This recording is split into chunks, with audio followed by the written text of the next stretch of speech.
Hey everybody, we have another amazing episode today. I know you guys been sending Q&As. I'm going to get to those. I want to introduce a profoundly gifted author, transformational storyteller, and a spiritual thinker who's redefining the art of narrative and self-discovery. I want to introduce Mr. Clarence A. Haynes. He has a critically acclaimed novel out that's called The Ghosts of Gwendolyn Montgomery. We're going to get into the details, the Q&As, like I said. And this book is bold, it's layered, and deeply rooted in purpose. So I definitely have to have him on. So please welcome Mr. Clarence. How are you today? I'm very well. Thank you so much for having me, Kat. It's great to I guess meet you virtually. Virtually, right? But I'm doing really well. Just here. I'm happy to say the past couple of days just had sort of quieter days. Just have had a lot of launch events for the novel. So yeah. Wow, I want to start first. I'm going to start with one of the Q&As. I know a lot of people, they want to write books, and I wanted to ask you, what made you write a book that has spirituality, African, Latino, heritage mixed up with, what's going on in today's world that we're living in. So, what inspired you to write this novel? So I am a big fantasy, sci-fi, what we in the industry would often call speculative fiction. I always knew that my first novel by myself, anything I pretty much write as a novel will always have some sort of fantastic themes. I co-wrote a young adult series with actor Omar Epps called Nubia, and so that was Afrofuturist sci-fi. And then for myself, I was like, okay, what do I want to put in my work? And as I thought about it and really did soul searching, I wanted to honor my roots. My family immigrated to the US from the late 60s to the early 70s from Panama, and I was born here. And so I grew up in the Bronx and have spent most of my life in New York. I've lived abroad as well, but my roots are in New York City, and as a result, I sort of have these fusion of identities. I very, very happily and proudly identify as Black American, African American. But whenever people sort of inquire about my roots, it becomes a little bit more like, so you're more like a Harry Belafonte, Right. or like one of those, like a Pele, like that's more your. And I have to explain to them, yeah, my family is Latino, Latine, and my mother was a Spanish speaker for 2 generations. My great grandparents on my mother's side immigrated from Barbados to Panama, and then for 2 generations, my family lived there, and my great grandparents immigrated to work on the canal, and lots of Black folks immigrated to Panama to work on the Panama Canal. So that was my history, and then I was born here, and so I want to do a fantastic story that would honor my roots, and so I just the gist of the Ghosts of Gwendolyn Montgomery, the novel that you held up. It's about a high-powered publicist, and she has a secret mystical past. And all I'll say, it's a kind of a surprise to who she really is and what's really going on. But her past is connected to some of the history that I've described in terms of my family. Also, she's connected to a psychic named Fonzie. He can communicate with ghosts. He reveals that ghosts are a lot of pissed off ghosts are getting ready to invade our world, and they need to figure out a way to stop it. And he's Panamanian American, and so he directly represents a lot of my roots as well. And so it was really just paying tribute to where I grew up, how I grew up, where my family's from. And then on top of that, also I was raised by my mom, grandmother, aunt, 3 female older cousins, was surrounded by glamorous, powerful Black women. And so I wanted the main character to be a glamorous, powerful Black woman. So that was what went into the creation of the novel. So. Wow. One of the first guest Q&A I want to ask is they asked me what part of writing, challenged you? Was it emotionally or spiritually? And was there a scene that you wrote that surprised you? So that's a great guess. Thank you for the question. So there were lots of challenges. So I have an essay that's going to be coming out this week talking about my writing process. And Wow. so I talk about when I'm writing, I use music as a way to channel emotion and to immerse myself in sort of the mood of a book. Just it just gets me in a certain type of place that I think is important to the writing process. And so at one point, my editor, who I'm really tight with, and she, tells me like it is, she was like, "Oh, your characters are flat. When I bought this on board, we thought this was going to be like something that would really have your characters really grappling with certain types of issues. And I think you need to go deeper." And so she told me I had to journal and make myself cry. And so I was like, okay. And so what I did was also I listened to for weeks and weeks, I listened to Tony Braxton and Babyface or Oh, Babyface wow. songs.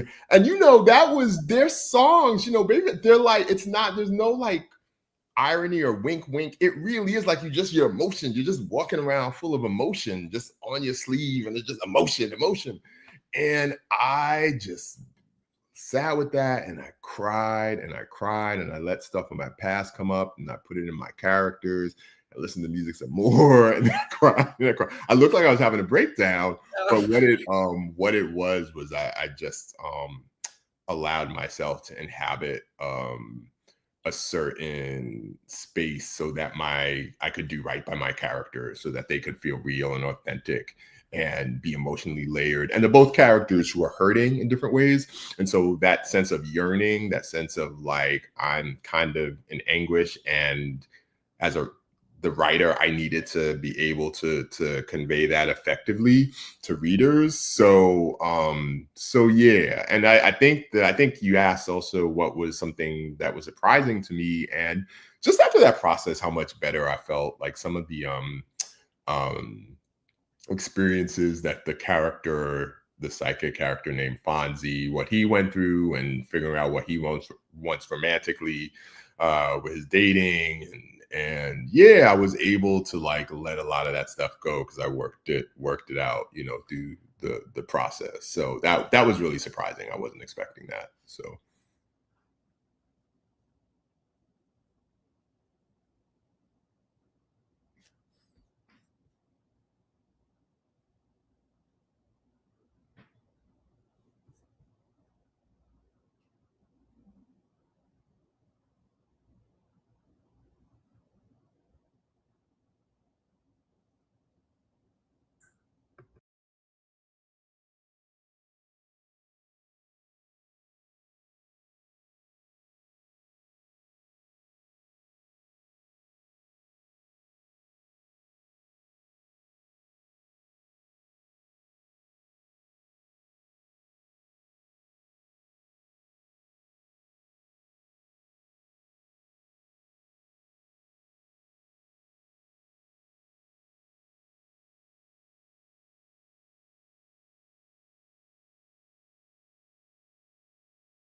I'm back. Okay. That's the devil. That's one of these ghosts in this book. Not trying to let us be great.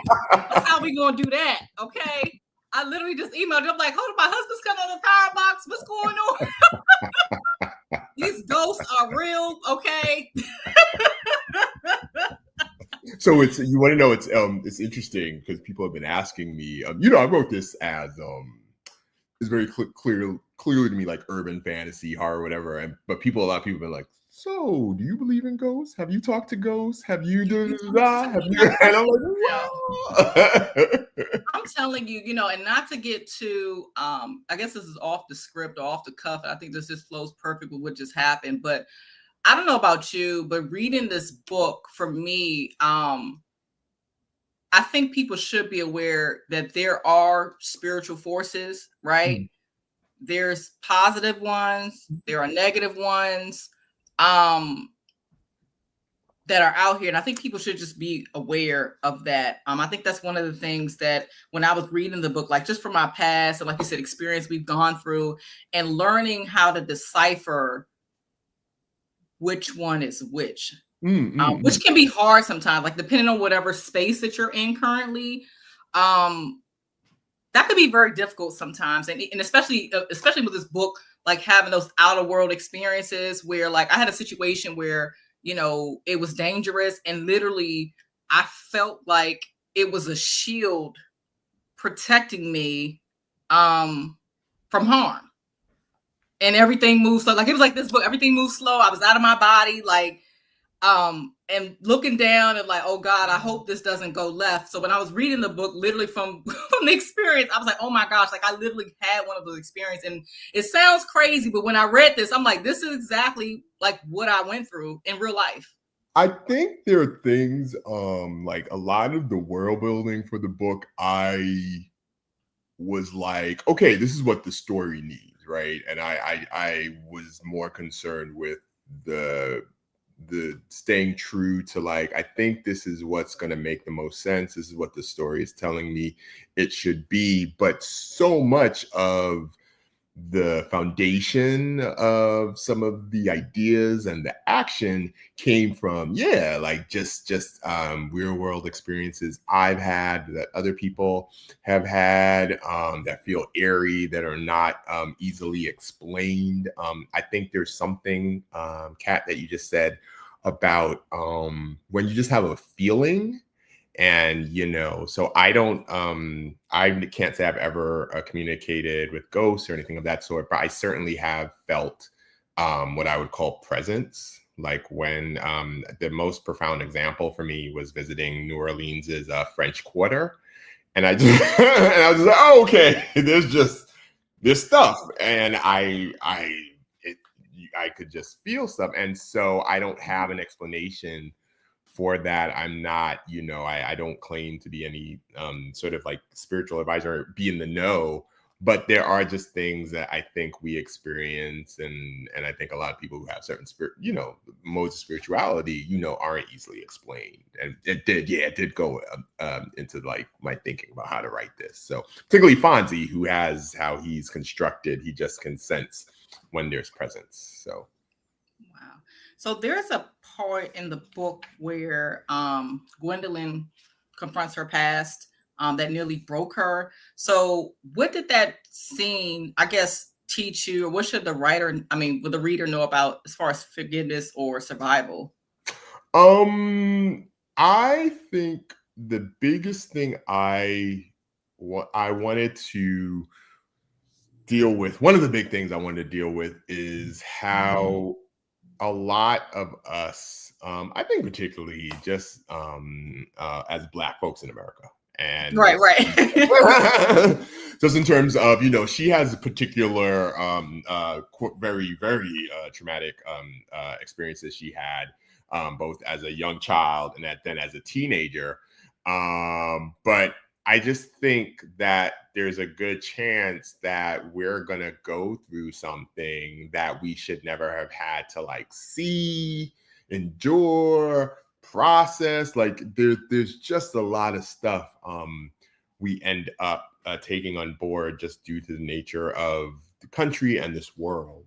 And I think what we owe it to ourselves is to really, once we are in a place where we're adults and we have the capacity to sit with some of this, to process it, to find a place where we feel safe, to be able to get support. It can be counseling, it can be spiritual support, it can be friends, it can be intimate partners, but really be able to process what we've endured and survived, and so we can mourn and grieve and eventually let it go. Because I do believe that the more we try to push stuff down or ignore it, it's there and it's gonna jack us up. And I think, Gwendolyn is someone who she's immensely powerful, and she's also a person of who has desires. She in the beginning of the book, she's with this dude who's just lovely, and she's so frightened of letting him get close. And so much of that just is you begin to learn, like, oh, it's what she endured, it's what she survived. And I truly believe that stuff from the past that's not reckoned with, it will continue to arrive. It will continue to make its presence felt. And so that was my big thing. This is the book is in some ways like a modern fable or myth, because how she solves this issue is in a sort of very grand, adventurous way. But in quieter ways, I always hope that we can find the strength and courage to confront whatever we need to confront. So this book has identity, trauma, culture, supernatural. How did you make sure that the magic of this book didn't overshadow the message? Great question. That was like the whole inspiration. Like, part of but my editor and I, we were like, can we, like, it was almost like a challenge. Like, it was like, can we create something? Can I write something that would be considered urban fantasy horror, but have a bit of mystery, have a bit of romance, and then also have a main character who at the end of the day just feels really, really like a real world person. Like, she has, everyday problems. She's a workaholic. She's having to, when the story starts, it's not that she's immersed in like this mystical world where she's like, no, my client is a pain in the behind. He keeps on sending me it's real life emails. Yep. I'm going to an event and someone's smoking weed, and the weed is going to get in my hair and my clothes, and I'm trying to keep it together and be professional. Like, it was just I just wanted to keep it super duper real. And so keeping that in mind and having that as the start and the foundation, then for me it was always like, that will always be at the forefront. And so I think it's sort of like how Sinners, what Sinners was, and how Sinners, people could be like, oh, it's about fighting evil vampires, but that's not what Sinners is really about. It's just using vampires to like tell the story about history and legacy and spiritual traditions and memories, all this other stuff that's really about. And then the vampire is just like this fun way, edgy way of exploring that. And so that was kind of, I wrote it before Sinners, but that was kind of like my similar approach, that it was always going to be these other things that were going to be most important, and then like the supernatural, mystical stuff, adventure-y stuff would serve those other things, would serve those main ideas. So wow. So I want to ask you, since we're talking about film and series, have you thought about creating a film or series for the lovely book? We're gonna see what we can. Just throwing it out there, We're gonna see what we can do, very quietly, just starting to see what could happen. Yeah, so many people have said it's very cinematic, and I think part of that is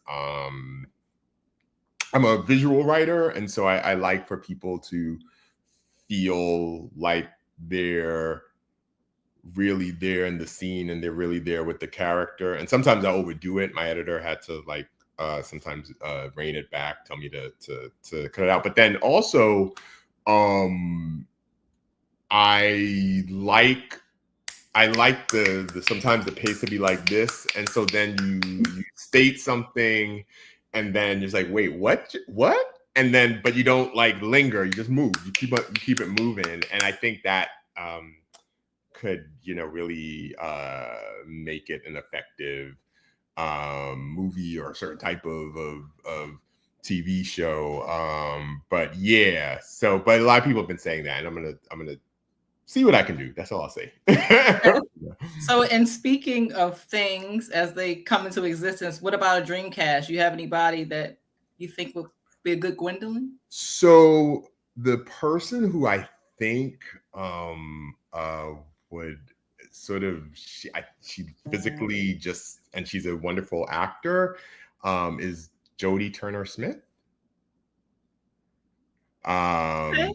Yeah, I think she's the one who is just, because even one time she was on the Jennifer Hudson show, and even when she did the how she walked down when they're doing that, that's the one, right?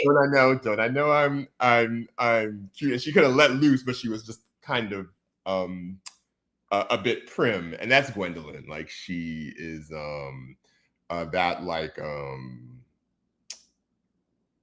that presentation, it was created because she studied it as a teenager, as a kid, particularly as a teenager. She studied that for years and years, like how to, be a certain type of a lady. And so I just think Jodie Turner. So I've seen her. I was like, oh, but then she can switch too, and I was like, yeah, that's. So, but I love to hear what other people think, and I would have to think about I haven't thought about Fonzie yet, and some of the other supporting characters. So okay. So what about writer's block? Do you have writer's block, or what do you do when you, I don't know, feel like the room or wherever however you go through the process of to get some air? Like, what is that process like for you when you're just like, okay, I can't write no more, I need to get some fresh air? Or so I never have writer's block. I never, I can always write. Now it might be trash. It might be like,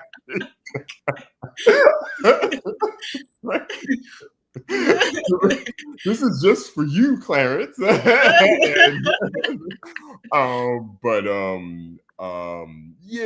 I can always, there are always ideas flowing. I think sometimes my approach to writing is to be very, very immersive, and so after a while you're like in the world, and you don't even necessarily have to think hard about things. Like it's just gonna come because you're like, oh, this is what would make the most sense for this world, and so that's what I'm gonna to go with. And the characters are this, and they're kind of telling me this is what decisions they would make, and so that's what I tend to do. And I sometimes overdo it in the sense of like I can do like writing marathons. I can write for 10 to 12 hours, but then I'm a wreck afterwards, and so I'm trying to be a bit more regulated and trying to have better structure. But I think one thing I firmly believe, I think there are practices for anyone who's a writer out there and listening. I think there are practices that overall I think can be helpful. I do believe that it's good to have a general outline of your story, your novel, and know the general direction you want to go in. I think particularly, but some writers might be more about character and mood. Some writers might be more about hitting certain plot points. Know your strengths and play up to that in terms of your initial outline or outlines. But I don't think there's a one right or wrong way. Like I think there are different ways to approach things. I just think as writers, because it's such a solitary process, just know yourself and know what works well for you, and then proceed from that place. Like some writers can't write to music. They need silence.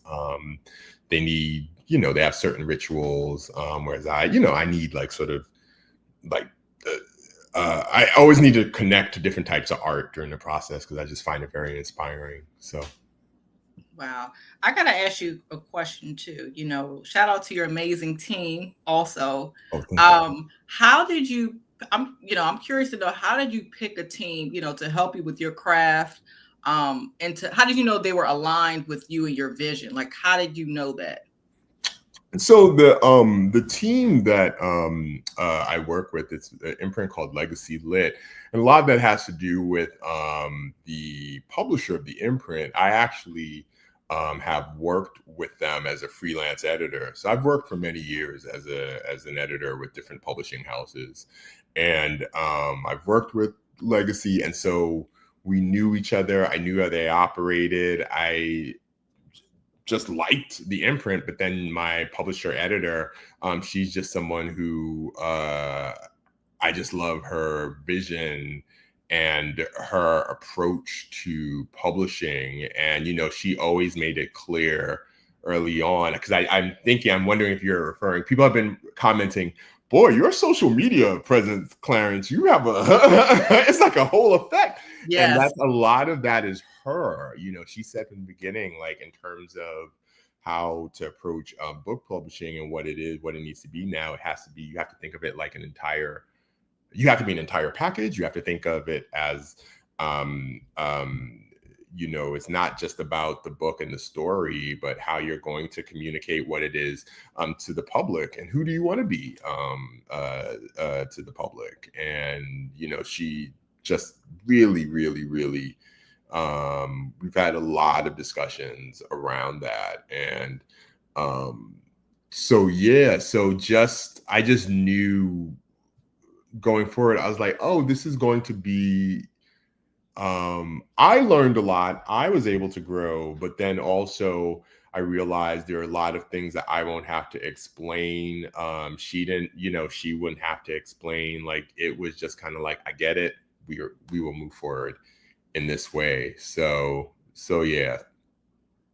Okay. So for readers picking up the novel for the first time, what do you hope that they leave with once they close the final page? I hope, so as I said, I wrote it in a way where I purposely want readers to close the page and be like, like, what? Like, what? Like, and then to process and to think about some of the things that they've learned, like see how everything is sitting like in their feelings, in their bodies. When I say things that they might have learned, like there's real world historical information. Some of the stuff I made up, and then some of the stuff it really happened, in terms of, for instance, there's a reference made to the invasion of Panama in 1989. And that really, that's a real thing. And so if they are inspired to do more research, but I think most importantly to like sit with what they think of Gwendolyn's journey, what they think of Fonzie's journey, which supporting characters they like the most, and how it resonates in their lives. That's my hope after they get over the like, what did I just do? Because and I am the other thing, I am mischievous. I like to say things in you saw a cat like in ways that are a little bit raunchy and edgy. And I like to be provocative. And also for people to think about one thing that for the two main characters, for Gwendolyn and Fonzie, for people to think about like what they want in terms of like desire and intimacy. Both characters, again, their pasts are impacting the romantic and sexual choices that they're making. And so I'd love for people to think about that a bit. Gwendolyn, it's a little bit more, I would argue she knows, kind of has a better idea of what she wants, but is just frightened going for it. Whereas Fonzie sometimes is just like, I don't know, you know, he's just like whatever dude he's trying to figure out. He's going with, you know, what he thinks they want, particularly his ex. And so yeah, so I hope people I try to entertain and create something that's captivating. But there is, you know, as you pointed out, there are some things, like more serious things, I just hope people reflect on a bit. So I definitely don't think people don't have sufficient discussions around what the mess they've dealt with growing up and what they've dealt with before, how that impacts them, like their romantic lives and who they choose to be with or how they choose to navigate all of that. So that's true. So what advice would you give to writers, especially writers of color, you know, when it comes to weaving cultural history and fantasy into their work? wow, you know, that is I think pay attention to what inspires you, like whatever part of uh the real world history is your jam, is your thing.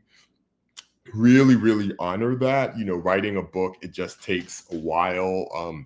Some writers are write more quickly than others, but either way, it's a major time investment. And so you're going to be with the subject for a while. You're going to be thinking about it and doing research. You're most likely going to have to do multiple drafts. There are things you're going to have to realize isn't working. Your editor might tell you isn't working, or you're going to realize. I realized at one point there was something I wrote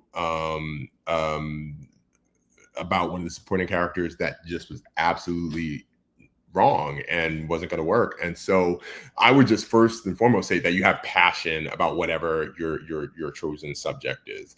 And then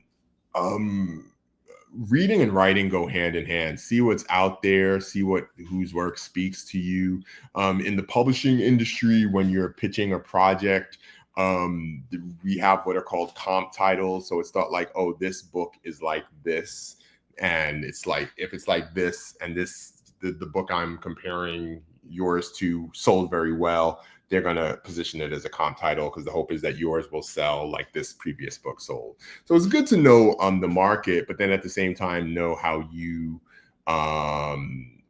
what you bring to a project that's unique, that's your own, that only you could do. You know, so for instance, I felt pretty confident that there aren't like pretty much any urban fantasy, I'm calling it urban fantasy, glam horror, Panamanian American romance fusion. Like I was like, okay, there's just things here I'm pretty sure it's not, you just can't readily find. And I think that's a wonderful thing. You know, I think publishing historically can be, and still is, can be quite rigid, but I think there are conversations now where people realize that there are all sorts of experiences that haven't been presented, that the concept of genre fusion is not something to be frightened of. So yeah, but first and foremost, anyone who wants to write any sort of long-term project, fiction project, make sure the subject, whatever you're choosing to focus on, you're very passionate about, because you're going to be with it for a minute, you know. So okay, I got another question from the audience before we wrap up. They said, how did you, I guess, at what point did you know you were ready to go on a book tour? Like, kind of walk us, I'm going to elaborate on that. Like, walk us through, like, now you got the book tour, you've done all these amazing things, but I'm sure you didn't start off like that. So can you just walk us? I know we don't have, you know, a lot of time, but can you walk through people, so that I know people on social media, they think things happen overnight. Can you just walk us through that? Sure. So folks should know, and so as I said, I've worked for many years as an editor, but this was my first time like being the sole author of a project. So I ended up learning a lot as well about the process. So pretty much in terms of starting to like make decisions about marketing and future publicity and being on book tour as part of considered part of a publicity package, that happens months and months in advance. And so pretty much I would say about the book came out on June 17th, and probably in November of last year, we started to have conversations. November, December of last year, we started to have conversations. And then in March of this year, March and April was then when I started my publicist started to book dates for me to make appearances. So it happens pretty far in advance. And then a lot of times it depends on book tours. It totally depends on a number of factors. Book events, if you're not a known author, a lot of times they're not well attended. And I would argue a lot of times it's not even because people aren't interested, but people just don't know. It's really left to, people might see like a flyer online or like someone saying so-and-so will appear here, but that gets so lost in all of the noise and all the other things that are going on. So unless you're like a famous writer, like a Kennedy Ryan, right, then a lot of times there's a chance that people don't know no one may show up. And so and then there used to be publishers knowing that aren't necessarily going to fly people out to go here, go there. Some authors might choose to use their own money to do that, but publishers will probably prefer for an author to do more local events to see what the demand is. And then it's going to be up to the author to really, really create buzz and really promote and let people know. I'll be in DC next week. And so from now, and I've just announced it today online. And so pretty much from today until my parents, like every day I'll be like emailing people, spreading the word. And so it's that's, I just want to give like some like behind the scenes information on how it all works for authors who have like a big following, established authors, well-known, famous. They have more straightforward book tours. Like, it's known that people are going to show up for them and it's going to be a big deal and they'll have lots of butts and seats. And so, and publishers will fly them out. For new authors, for authors who are like developing their fan base, it's more strategic. It's more, let's see, where would be best? Where do you have networks? And then it also just depends, as I said, on the author and how aggressive they are in terms of promoting and letting people know. So wow. All the smoothness that y'all see, all this other stuff going on. But that's why I would say for any author that folks like and really like their work and you see they're appearing somewhere, it's good to come out and support and then let people know. Like it really particularly for up and coming authors, it really makes a big difference. Like, so. Yeah. So you're going to be at July the 10th next Wednesday, right? Yeah, next Thursday. Next Thursday. Okay, yeah. Next Thursday at Loyalty Bookstore pop-up. So can you tell people why they need to come? I've seen your Instagram videos. So he has people in seats, y'all. Like it's not going to be no empty seats. The conversation is going to be on 1,000. I'm taking my butt there. So you guys got to be there.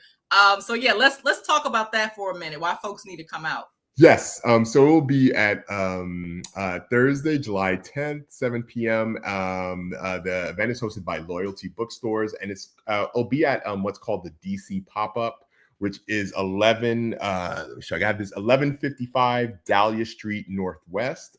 So I hope people can make it out. And yeah, I'm gonna have a conversation with Vanessa Vita Kelly, another fantasy author. And I'd love to meet readers, to present what I'm doing, to give my background and to give sort of share like what went into the creation of the book. And then talk and vibe. Like by far my favorite thing is to talk to readers and to see where they're coming from and see what they're interested in. And then to also